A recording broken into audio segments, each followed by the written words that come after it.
नमस्कार दोस्तों, मैं स्वागत करता हूं आपके अपने YouTube चैनल एजुकेशन सेंटर पर। जैसा कि आप सभी जानते हैं, हम अपने YouTube चैनल पर कॉम्पिटिटिव एग्जाम के सभी और 10th और 9th और 12th की फिजिक्स और विज्ञान की चर्चा करते हैं। तो हम कल 10th क्लास का एक पहला चैप्टर पढ़ा रहे थे, जिसमें पहले चैप्टर में हम एक पहले पेज की पहली हेडिंग खत्म कर चुके थे। अच्छा चलो देखो, इसी पहले चैप्टर की दूसरे पेज की दूसरी लाइन समझते हैं मेरे भाई। अच्छा देखो, इसमें क्या लिखा हुआ समझना आपको जरूर है मेरे भाई। लिखा हुआ क्या है, एक चीज दे रखा है इसमें, रासायनिक अभिक्रियाएं। अब आपको पढ़नी है मेरे भाई रासायनिक अभिक्रियाएं। क्या पढ़नी है? रासायनिक अभिक्रियाएं कि रासायनिक केमिकल रिएक्शन किसे बोलते हैं। मोस्ट इंपोर्टेंट टॉपिक है पहले ही। सबसे ज्यादा वेटेज इसका केमिस्ट्री में आने का 10th क्लास में। किसमें मेरे भाई? 10th क्लास में यदि तुम देखोगे तो सबसे ज्यादा वेटेज है इसका। किसका? केमिकल रिएक्शन का। किसका मेरे भाई? केमिकल रिएक्शन का। अच्छा देखो, ये कह रहा है कि नोटबुक आपके पास होनी चाहिए, प्रॉपर होनी चाहिए। नोटबुक में लिखना क्या वो मैं आपको बताता चलूंगा। समझना कैसे वो मेरी जिम्मेदारी है, समझाना कैसे वो भी मेरी जिम्मेदारी है। समझना आपको है, पहले मैं समझाऊं तब आपको ध्यान करना। अच्छा देखो, लिखा हुआ है इसमें वे क्रियाएं जिनमें पदार्थों का संगठन। एक चीज होती है कंपोजिशन, जिसको बोलते हैं कंपोजिशन। संगठन का मतलब होता है जुड़ना। संगठन को चीज जिसका जो आकार है, मैं यदि इसका आकार है, यदि मोड़ को उसको टेढ़ा कर दूं तो इसका संगठन चेंज हो जाता है। कंपोजिशन वह उसके गुणों व इसकी संरचना आदि में परिवर्तन होना है, वह रासायनिक अभिक्रियाएं कहलाती हैं। आपकी नोटबुक में ये लाइन लिखी होनी चाहिए कि वे क्रियाएं जिनमें पदार्थों के संगठन गुणों संरचना में परिवर्तन होता है, वे अभिक्रियाएं जिनमें पदार्थों के संगठन, ध्यान रखना, वे अभिक्रियाएं जिनमें पदार्थों का संगठन, जिस पदार्थ की रिएक्शन हो रही है उस पदार्थ का तो संगठन चेंज हो जाए, गुण चेंज हो जाए, संरचना चेंज हो जाए, उसको बोलते हैं मेरे भाई रासायनिक अभिक्रियाएं। क्या बोलते हैं उसको? रासायनिक अभिक्रियाएं। एग्जाम्पल पे तौर समझ लिए, वे अभिक्रियाएं दो प्रकार की होती है, एक नाभिकीय अभिक्रियाएं होती हैं और एक मेरे भाई रासायनिक अभिक्रियाएं होती हैं। नाभिकीय अभिक्रिया में पदार्थ का नाभिक रिएक्शन करता है, रासायनिक अभिक्रिया में उसकी आउटर सेल के इलेक्ट्रॉन काम करते हैं, इलेक्ट्रॉन भाग लेते हैं। फिर बता रहा हूं मैं, नाभिकीय अभिक्रिया में उसका नाभिक भाग लेता है रासायनिक अभिक्रिया में। और याद यह रखना, नाभिक अभिक्रिया में मेटल अपना आकार को चेंज कर, यानी मेटल अपने आप को ही चेंज कर देता है। एक मेटल दूसरे मेटल में चेंज होता है, लेकिन रासायनिक अभिक्रिया में मेटल चेंज नहीं होता, मेटल की सिर्फ प्रॉपर्टी चेंज होती है। फर्स्ट ऑफ पहली लाइन इसमें यही है कि नाभिकीय अभिक्रियाएं तथा रासायनिक अभिक्रियाएं दो प्रकार की होती हैं, एक रासायनिक अभिक्रियाएं और एक नाभिकीय अभिक्रियाएं। देखो लिखा हुआ है इसमें, नाभिकीय अभिक्रियाओं में परमाणुओं के नाभिक भाग लेते हैं। नाभिकीय अभिक्रियाओं में नाभिक के आपके पास दो रिएक्शन है। एक मैं बोल रहा हूं कि मेरे भाई न्यूक्लियर रिएक्शन है। कौन सी है? न्यूक्लियर रिएक्शन है। एक है न्यूक्लियर रिएक्शन और एक है मेरे भाई कौन सी? Chemical reaction. कौन सी? Chemical reaction. आपको याद रखनी है। न्यूक्लियर रिएक्शन में क्या होएगा, उसके जो मेरे भाई परमाणु है, क्या मेरे भाई परमाणु है, परमाणु का जो न्यूक्लियस है, परमाणु का जो न्यूक्लियस है वो रिएक्शन में भाग लेता। क्या करता मेरे भाई? वो रिएक्शन में भाग लेता और इससे एक नया मेटेरियल बनता। क्या बनता? नया मेटल बनता। क्या बनता मेरे भाई? नया मेटल। लेकिन आपको याद रखना है, जो केमिकल रिएक्शन है, केमिकल रिएक्शन में जो आपका इलेक्ट्रॉन है, ये इसका न्यूक्लियस है, इलेक्ट्रॉन जो बाहर वाली ऑर्बिट के जो इलेक्ट्रॉन है, आउटर सेल के जो इलेक्ट्रॉन है मेरे भाई, किसके? आउटर सेल के जो इलेक्ट्रॉन है वो नाभिकीय रिएक्शन में भाग लेते हैं। और याद रहे रखना, यहाँ नया मटेरियल बनता, लेकिन ये अपनी प्रॉपर्टी किसको मेरे भाई? या तो प्रॉपर्टी को चेंज कर देगा या फिर अपनी शेप को कुछ ऐसा चेंज कर देगा, लेकिन रहेगा वही मटेरियल। अच्छा, इस अभिक्रियाओं में देखो लिखा हुआ है, इन अभिक्रियाओं में परमाणुओं का स्वरूप परिवर्तित हो जाता। किसकी बात कर रहा मेरे भाई? ये नाभिकीय अभिक्रिया की। नाभिकीय अभिक्रियाओं में परमाणु के नाभिक भाग लेते हैं और उसका अपना खुद का स्वरूप चेंज हो जाता है। अर्थात एक प्रकार के परमाणु में नाभिक दूसरे प्रकार के परमाणुओं में परिवर्तित हो जाता है। अर्थात एक प्रकार के परमाणु दूसरे प्रकार के परमाणुओं में परिवर्तित हो जाते हैं। रासायनिक अभिक्रियाओं में परमाणुओं के बाह्यतम इलेक्ट्रॉन भाग लेते हैं। ये रासायनिक अभिक्रिया की बात कर रहा है। इसमें कह रहा है कि रासायनिक अभिक्रियाओं में परमाणुओं के बाह्यतम इलेक्ट्रॉन, जो उसकी आउटर सेल वाले इलेक्ट्रॉन है, वो उसमें भाग लेते हैं। नाभिकीय अभिक्रिया में नाभिक भाग लेता और एक नया पदार्थ को जन्म देता है।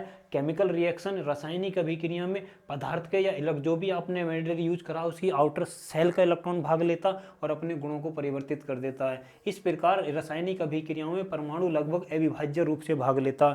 याद यह रखना है, ये बहुत आती है मेरे भाई, ये लाइन बहुत बार आती है, इस लाइन को खूब अच्छी तरीके से बूझा गया। इस प्रकार रासायनिक अभिक्रिया में परमाणु का लगभग अविभाज्य रूप से भाग लेता। परमाणु अविभाज्य का मतलब है उसकी आउटर सेल के इलेक्ट्रॉन केवल भाग ले रहे हैं, तो हम इस बात को कह सकते हैं परमाणु ने भाग नहीं लिया, परमाणु के कुछ हिस्से ने भाग लिया किसमें, रासायनिक अभिक्रिया में, लेकिन नाभिक अभिक्रिया में पूरे परमाणु ने भाग लिया था, अर्थात उसका निजी स्वरूप नष्ट नहीं होता है, अपने मुख्य रूप में ही वह रहता है। आपको अपनी नोटबुक में क्या लिखनी है, पहले ये चीज़ लिखनी है, फिर क्या नाम है, नाभिकीय अभिक्रिया लिखनी है।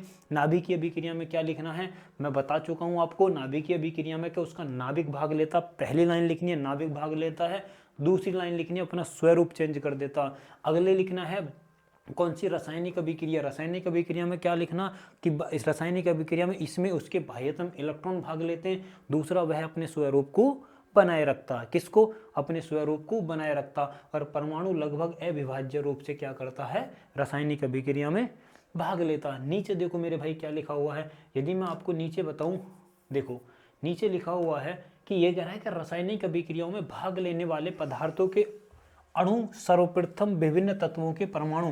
अब आपकी जो चल रही है केमिकल रिएक्शन चल रही है, इसी के ऊपर हम ज़्यादातर चर्चा करेंगे। देखो लिखा हुआ है रासायनिक अभिक्रियाओं में भाग लेने वाले पदार्थों के अणु सर्वप्रथम विभिन्न तत्वों के परमाणुओं में अथवा परमाणुओं के समूह में विभक्त हो जाते हैं। ये इस बात को कह रहा है कि यदि तुम्हारे पास कोई मेटल है, नहीं कोई मेरे पास मान लीजिए ये कोई बीकर है, एक मेटल मेरे पास ये है और एक मेटल मेरे पास ये है, कुछ भी मान लीजिए मैं इन दोनों को क्या कर रहा हूँ मेरे भाई, मिक्स कर रहा हूँ, तो इसके जो बाह्यतम कोश के जो इलेक्ट्रॉन है पहले वो अपना एक बॉन्ड बनाएंगे, या तो बॉन्ड बनाएंगे या सारे के सारे अलग अलग हो जाएंगे। ऐसे ही मेरे भाई इसके बाह्यतम पर उसके इलेक्ट्रॉन, देखो लिखा हुआ है रासायनिक अभिक्रियाओं में भाग लेने वाले पदार्थों के अणु, किसके मेरे भाई, बाह्यतम, उसमें पदार्थ बाह्यतम जो विभिन्न कक्षाएं हैं उनके तत्वों के परमाणुओं अथवा परमाणुओं के समूह में विभक्त हो जाते हैं। रासायनिक अभिक्रिया करने से पहले किसको, रासायनिक अभिक्रिया करने से पहले रासायनिक अभिक्रिया में भाग लेने वाले पदार्थों के अणु, फिर सुन लो, पदार्थों के अणु सर्वप्रथम विभिन्न तत्वों के परमाणुओं में अथवा समूह में विभक्त हो जाते हैं। छोटे छोटे अपने तो बॉन्ड बना लेंगे या सिंगल लाइन में एक अलग हो जाएंगे। इसके उपरांत परमाणुओं अथवा परमाणुओं के समूह की पुनः व्यवस्था रीअरेंजमेंट होती है। जब परमाणुओं के समूह जुड़ जाते हैं, बन दोबारा क्या काम करते हैं, एक दूसरे को जोड़ते हैं।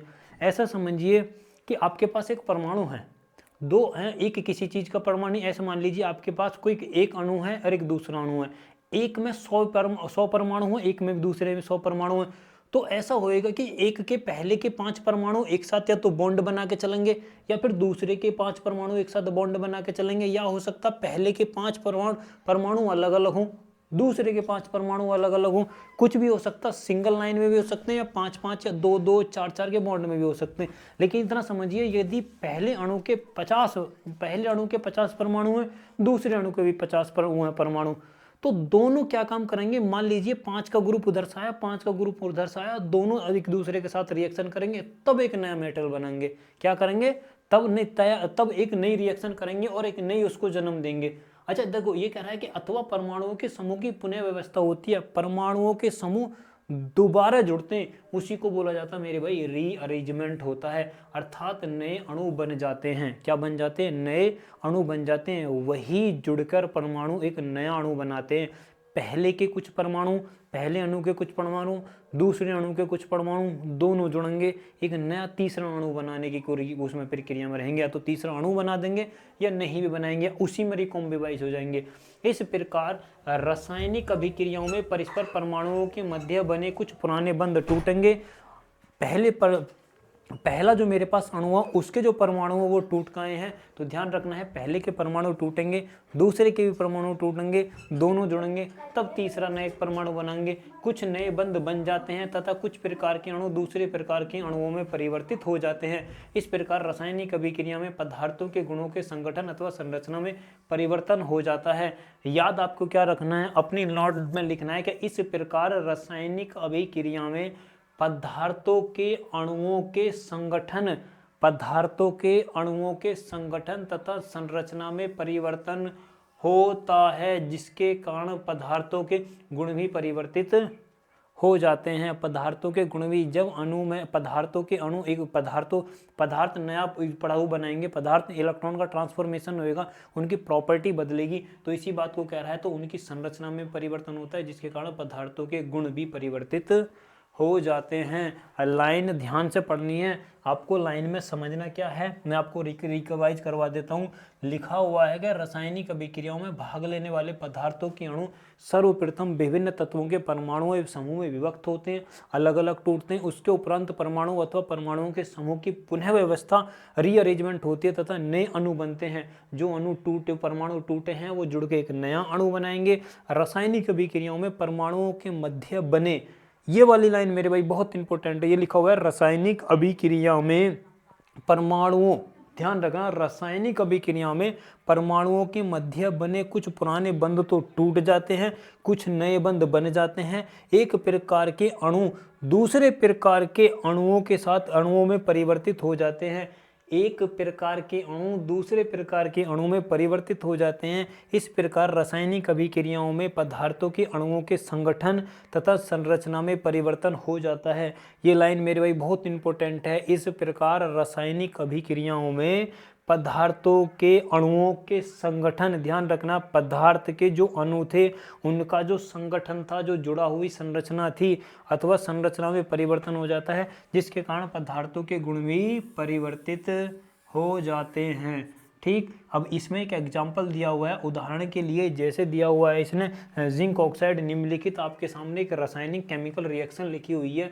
जैसे लिखा हुआ है जिंक, क्या लिखा हुआ मेरे भाई, जिंक में ये जोड़ रहा है किसको, H2SO4 को, तो आपको एक रिजल्ट मिलेगा ZnO, कौन सा मेरे भाई, ZnOSO4, जिंक सल्फेट मिलेगा और प्लस का H2O मिलेगा। क्या मिलेगा मेरे भाई, H2O। इसका मतलब यह है, ये जो रासायनिक अभिक्रिया की वह लिखी हुई है, इसका रिप्रेजेंटेशन मैं इस हिसाब से दे सकता हूँ कि मेरे भाई पहले क्या काम करा होगा, जो जिंक है, जिंक के, ध्यान से सुनना मेरे भाई, जो इस ये पूरा पैराग्राफ लिखा हुआ है, मैं इस एग्जाम्पल के थ्रू समझाने की कोशिश करता हूँ। देखो मेरे भाई, मैं इस चीज़ को ऐसे समझा सकता हूँ कि मान लीजिए कि आपके जिंक है, जिंक आपके पास के जिंक के अणु है कुछ, उस अणु के कुछ परमाणु टूटेंगे, पहले कुछ परमाणु टूटेंगे। याद आपको यह रखना, जो परमाणु टूटेंगे वो समूह में भी टूट सकते हैं या सिंगल में भी टूट सकते हैं, लेकिन ज़्यादातर हम इस बात को मान के चलेंगे कुछ समूह में टूटे, 10-10 के समूह में टूटे।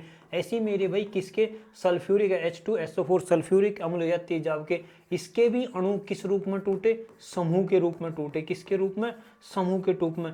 अच्छा, आपको ये याद रखना है, लेकिन इसकी केवल बाह्यतम कक्षा के इलेक्ट्रॉन जो थे उन्होंने अपना समूह बनाया, और उन्होंने समूह बना के ऐसे ही इन दोनों समूहों ने एक नया जुड़ के मेटल बनाया, किसके लिए, जिंक ऑक्साइड का। ये जो एक समूह बना है, या तो ये जिंक ऑक्साइड के साथ जाकर जुड़ेगा या सल्फाइड इसके साथ जुड़ेगा, लेकिन मैक्सिमम हमें दिखाई दे रहा कुछ अणु इसके साथ जुड़े हैं, कुछ अणु इसके साथ जुड़े हैं। तो एक अणु जुड़कर, कुछ अणु जुड़कर क्या काम करेंगे, ZH2SO4 ZN के साथ SO4 के साथ, ये जो मान के चलिए ये SO4 के कुछ अणु अलग टूटे, वो ZN के साथ मिल गए, तो उन्होंने मिलकर क्या बनाया, ZnSO4।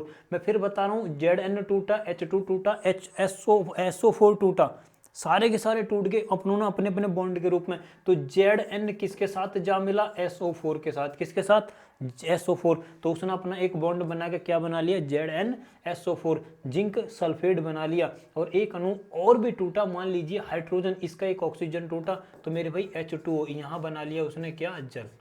तो आपको याद यह रखना है, इस पैराग्राफ के अनुसार इसके कुछ अणु टूटे, इसके कुछ परमाणु टूटे, इसके कुछ परमाणु टूटे, उन्होंने नया केमिकल जुड़कर बनाया, जैसे कि यहाँ ZSO4 है और यहाँ मेरे भाई H2O है। मतलब कहने का मोटा मोटा ये है कि अणु टूटेंगे, एक नया परमाणु टूटेंगे, एक नया परमाणु जुड़ेंगे और एक नए अणु को जन्म देंगे। परमाणु टूटेंगे, आउटर सेल के इलेक्ट्रॉन टूटेंगे, परमाणु टूटेंगे उसी में और जुड़ के एक नए अणु को जन्म देंगे। अब देखो जरा मेरे भाई, इसी में हमारे पास अगला पेज है इसका, कि रासायनिक अभिक्रियाएं क्यों होती हैं। बहुत मेरे भाई जरूरी है, रासायनिक अभिक्रियाएं होती क्यों हैं। मोस्ट सारी एक इसकी, यदि मैं पूरे पैराग्राफ की एक लाइन आपको सीधी सी बताऊं, एक इक्वेशन होती है इक्वलिटी की। किसकी मेरे भाई, इक्वलिटी की। कोई भी चीज़ अपने आप को स्थिर अवस्था में रखने की कोशिश करती है। यदि मैं कहूँ, एक न्यूट्रलिटी की भी होती है, न्यूट्रलिटी की भी एक कंडीशन होती है। किसकी मेरे भाई, न्यूट्रलिटी की। मतलब कि कोई भी वस्तु कोई भी वस्तु या तो अपने आप को स्थिर रखने की कोशिश करेगी, या तो अपने आप को स्थिर रखने की कोशिश करेगी, या अपने आप को न्यूट्रल रखने की कोशिश करेगी। ये उसकी कंडीशन होती है किसी भी, या तो स्थिर रखने की कोशिश करेगी या फिर न्यूट्रल रखने की कोशिश करेगी। ऐसा कब होएगा, रिएक्शन कब होएगी, जब या तो किसी के पास ऊर्जा अधिक हो या फिर किसी के पास मेरे भाई ऊर्जा कम हो। ऊर्जा क्या हो, कम हो। या तो वो किसी से जब ऊर्जा लेगा तब रिएक्शन करेगा किसी न किसी के साथ, जब ऊर्जा कम होगी तो ऊर्जा लेगा, क्या काम करेगी, ऊर्जा लेगा, और जब ऊर्जा अधिक होगी तो वह ऊर्जा देने की, ट्रांसफर करने की कोशिश करेगा। क्या करेगा मेरे भाई, ट्रांसफर करने की कोशिश करेगा, और ये मेरे भाई रिसीव करने की कोशिश करेगा। तो जब ऐसे समझिए कि रिएक्शन का मतलब ये समझिए, आपको बुखार हुआ, आपकी एनर्जी डिस्टर्ब हुई, और जब आपकी एनर्जी डिस्टर्ब हुई तो आपको एनर्जी चाहिए, तो आप क्या काम करोगे, डॉक्टर के पास जाओगे, दवाई लोगे, दवाई लोगे, फिर आपकी रिएक्शन होगी, वो एनर्जी को रिकवर करेगी, क्योंकि अब आपको एनर्जी की ज़रूरत है। अब मान लीजिए आप में रिएक्शन बहुत ज़्यादा है, एनर्जी बहुत ज़्यादा जनरेट हुई, तो आपको लगेगा कि हाँ भाई इस समय मुझसे ज़्यादा बाहुबली कोई नहीं है, तो आप किसी में जाकर रैप्टा मार दोगे। आपने एक रैप्टा मारा, उधर से 6-7 रैप्टे आए, आपकी जो एनर्जी डिस्चार्ज खत्म, आप न्यूट्रल हो गए, शांत हो गए, दोबारा नहीं लड़ोगे। तो कंडीशन दो वेरीफाई होंगी, या तो आपके पास एनर्जी ज़्यादा हो या एनर्जी कम हो, तभी कंडीशन में रिएक्शन होएगी। ये कह रहा है कि रिएक्शन होती क्यों है, क्यों होती है, अनबैलेंसिंग के कारण होती है, और रिएक्शन अनबैलेंसिंग के कारण होती है, और रिएक्शन होती इसीलिए है अपने आप को बैलेंस करने के लिए। वजह क्या है, अनबैलेंसिंग एनर्जी का, स्थायित्व का, किसी भी चीज़ का हो सकता, मैक्सिमम एनर्जी का है। कंडीशन क्या है, अपने आप को एनर्जी इक्वल करने की कोशिश करती है। इसी पैराग्राफ में सारे में यही लिखा हुआ है, एक बार समझने की कोशिश करते हैं किताब के थ्रू, जरा समझिए लिखा हुआ क्या है। ये कह रहा है कि हम जानते हैं कि सभी भौतिक एवं रासायनिक अभिक्रियाएं, सभी भौतिक एवं रासायनिक परिवर्तन ऊर्जा परिवर्तन के साथ संपन्न होते हैं। ठीक, बात समझ में आई होगी। दोबारा बता देता हूं, सभी भौतिक एवं रासायनिक परिवर्तन ऊर्जा परिवर्तन के साथ संपन्न होते हैं, या तो भौतिक परिवर्तन हो या रासायनिक परिवर्तन हो। ऊर्जा परिवर्तन का मतलब या तो अपनी एनर्जी को कम करेंगे या अपनी एनर्जी को छोड़ेंगे, या तो किसी को एनर्जी देंगे या किसी से एनर्जी लेंगे। परिवर्तन का मतलब यही है यहाँ पर मेरे भाई, या तो ऊर्जा देंगे या ऊर्जा लेंगे। लाइन इंपॉर्टेंट है, आपको लाइन ही समझनी है। ये कह रहा है हम जानते हैं कि सभी भौतिक एवं रासायनिक परिवर्तन ऊर्जा परिवर्तन के साथ संपन्न होते हैं। ठीक, आगे कह रहा है कि यदि किसी निकाय या तंत्र को ऊर्जा अधिक है तो वह कम स्थायी तो है, कम स्थायी है। मतलब कह रहा है कि यदि ऊर्जा अधिक है तो वह स्थायी है, कम स्थायी है। बात समझना, अभी समझाएंगे इसको। ये कह रहा है यदि ऊर्जा कम है तो वह अधिक अस्थायी होता है। दो चीजें लिखी हुई हैं इसमें। ये कह रहा है कि यदि किसी निकाय की ऊर्जा अधिक है तो वह कम स्थायी है। अच्छा, और दूसरा इसमें कह रहा है कि यदि ऊर्जा कम है तो वह अधिक स्थायी है। मतलब एक मोस्ट इंपॉर्टेंट चीज ये है कि मान लीजिए कि मेरे पास 100 कैलोरी की एनर्जी है। कितने की मेरे भाई, 100 किलो जूल की आप यू मान लीजिए, कितने की, 100 किलो की। मुझे अपनी न्यूट्रलिटी बनाने के लिए 80 जूल की एनर्जी चाहिए, 80 किलो जूल की एनर्जी चाहिए। कितने की, 80 किलो। ये कार्य करना पड़ता है, क्योंकि कार्य जूल किसका मात्रक होता है, कार्य का। एनर्जी के लिए भी हम इसको यूज करते हैं। फिर सुनना, ये जो लाइन लिखी हुई है मैं उसको समझाने की कोशिश कर रहा हूँ। कह रहा है कि यदि आपको न्यूट्रल होने के लिए, कितना होने के लिए, न्यूट्रल होने के लिए, किसको मेरे भाई, आपको न्यूट्रल होना।